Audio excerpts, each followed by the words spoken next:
Isso é contraditório, mas é libertador. Porque em muitos momentos da nossa vida nós experimentamos o nosso cristianismo essa crueza. É cruel. Quando você sente que você não tem mais condições de ser escravo da lei. Eu não posso permitir que a minha religião me escravize, minha gente.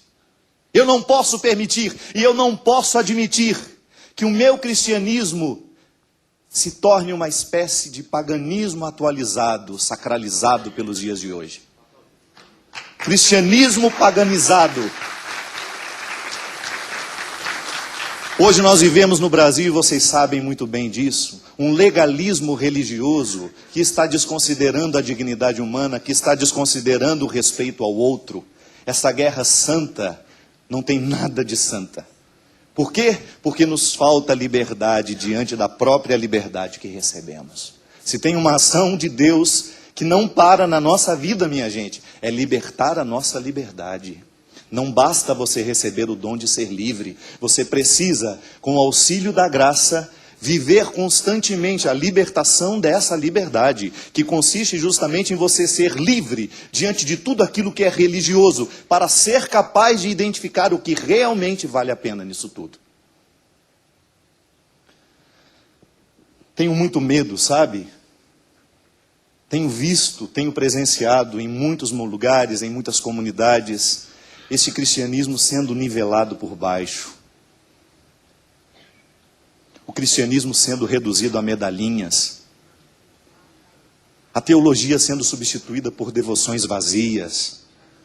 A devoção mariana sendo excessivamente colocada quando Maria está sendo fora do lugar dela, tomando o lugar do Cristo.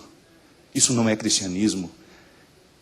A liberdade consiste em você olhar para a santidade de Maria e de você rezar com ela para que o tempo todo o Cristo prevaleça entre nós. Porque nós não podemos mais admitir a experiência de um cristianismo sem o Cristo. É Cristo que nos salva. É Cristo que nos resgata. É Cristo que nos liberta. E nós estamos amarrados em muitas outras coisas, classificando isso como religioso, classificando isso como bonito.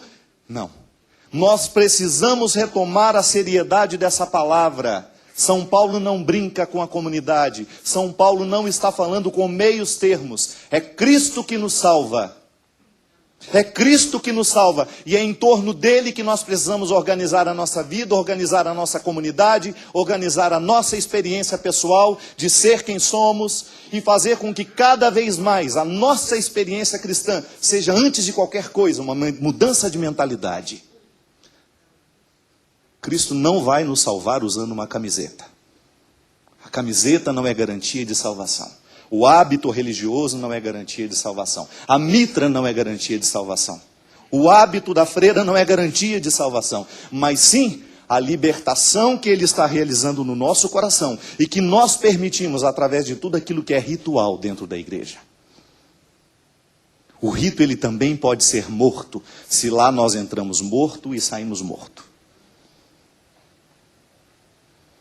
É a experiência da sua palavra, é o conhecimento da sua pessoa, é o mergulho diário na pessoa dele.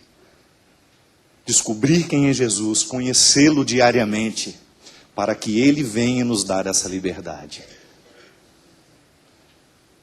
Porque eu tenho como experiência de vida, minha gente, que só quem é livre obedece. Só quem é livre obedece. E se nós não temos essa liberdade interior, nós jamais vamos compreender o que a igreja nos pede. Para muitos cristãos, o que a igreja nos pede é fardo. Para muitos cristãos, o que a igreja está propondo como lei, como regra, é fardo. Alguma coisa está errada. Eu preciso adentrar o coração da lei. Eu acho fantástico, quando eu pego a experiência de Adão e Eva. O que é o significado do paraíso? É o lugar delimitado para o encontro, não é verdade? Deus pede que eles não saiam, não é porque Deus é ranzinza. É um conceito bonito, é uma metáfora interessante. O paraíso é o lugar do encontro. Então, se você se afasta demais, eu perco a oportunidade de te encontrar. Nós estamos todos em Jerusalém. Qual é o nosso paraíso? É aqui. Porque se você não sabe onde é o encontro, você fica perdido.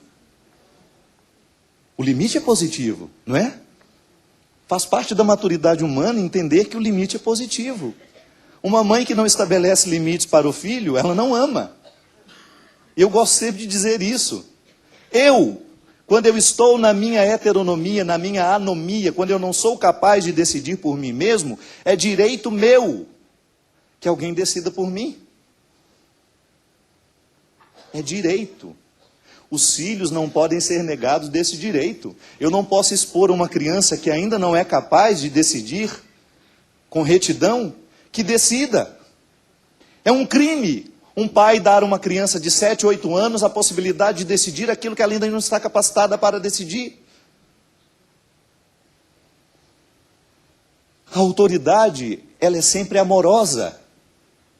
Mas nós nos privamos de conhecer essa dimensão amorosa da regra, da lei, da autoridade. Nós nos privamos de conhecer o coração da lei e identificar que ele é favorável ao nosso crescimento humano. Gente, se você retirar a dimensão escatológica do cristianismo, a promessa da vida eterna, que nós cremos, e se você apresenta a proposta de Jesus para um ateu, por exemplo, que nem tenha preocupação com vida eterna, é uma proposta de vida maravilhosa. Não é fardo. Veja bem, a proposta de Jesus é uma proposta, humanamente falando, inteligentíssima, sofisticada, porque ela propõe ponderância, ela propõe equilíbrio, ela propõe amor, ela propõe respeito, ela propõe dignidade. Que ser humano hoje não está disposto a ouvir um discurso desse e até mesmo colocá-lo em prática? Veja bem, se o discurso de Jesus é atraente até para os ateus, por que nós não fazemos ser atraente para os nossos filhos? Porque infelizmente estamos amarrados na lei. Já foi a missa hoje? Quê? Ou então chegamos com aquela cara horrorosa, né? Onde você estava, mãe? Fui à missa. Inclusive ninguém foi. Aí já começa a quebrar o cacete lá dentro. Não é verdade? Quantas vezes nós fazemos a nossa pertença religiosa parecer um fardo a quem convive com a gente? Que testemunho é esse, meu Deus do céu? Que liberdade é essa? Que não provocou em mim um sorriso por pertencer ao Cristo? Eu me lembro das propagandas vocacionais que às vezes iam dentro das escolas, né? Chegava aquela freirinha triste. Eu sou muito feliz na minha vida religiosa.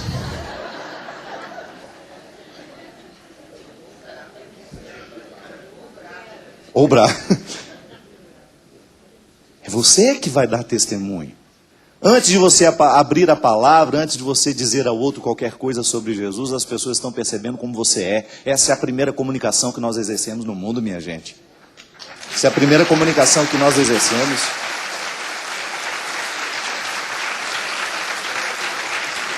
Então nós estamos lá, trazemos, como diz a palavra, eu trago dentro de mim essa raiz que é Abraão.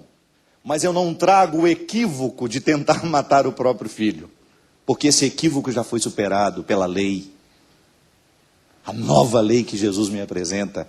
O equívoco já está resolvido. Então aquele incômodo que eu tinha quando eu era criança, de identificar que eu, homem marcado pelo pecado, não sou capaz de mandar matar um filho só para que me demonstre fidelidade, eu estou sob outra regra.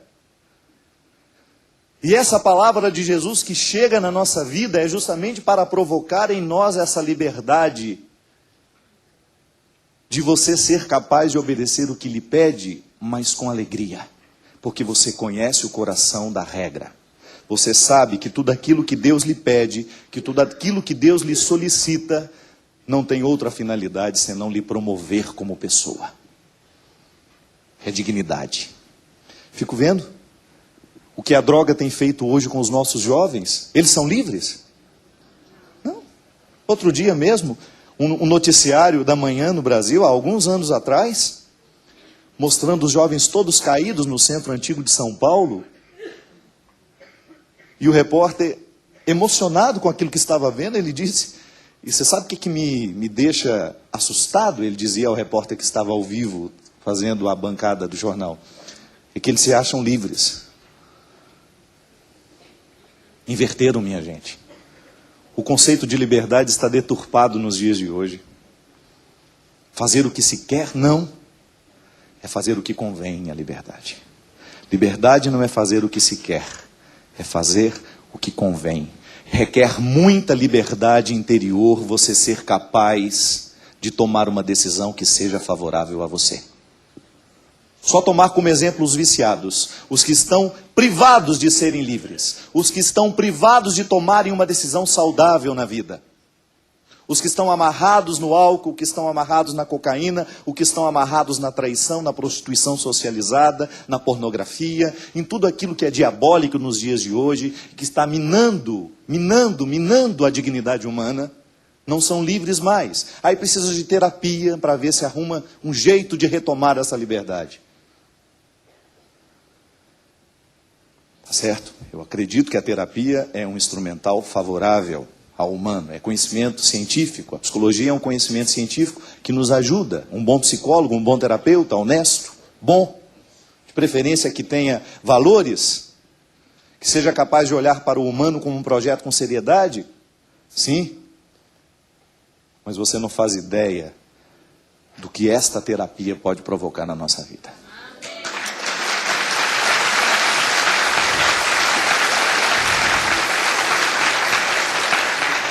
Cristãos autênticos que estejam dispostos a estudar a própria fé.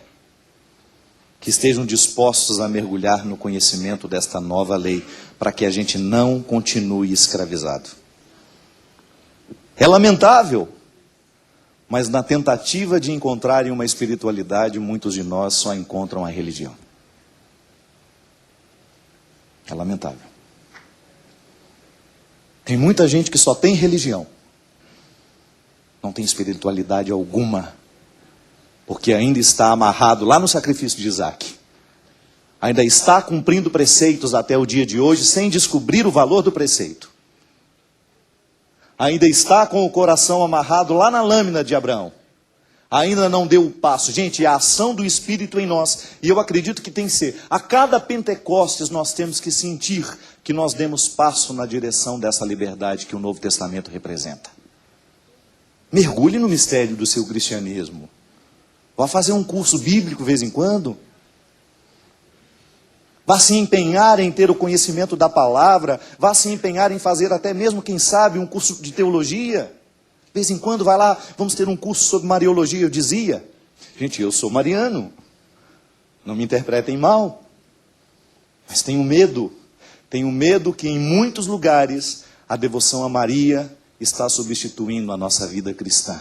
Estão dissociando, separando uma coisa da outra. Eu não rezo a Nossa Senhora, eu rezo com ela.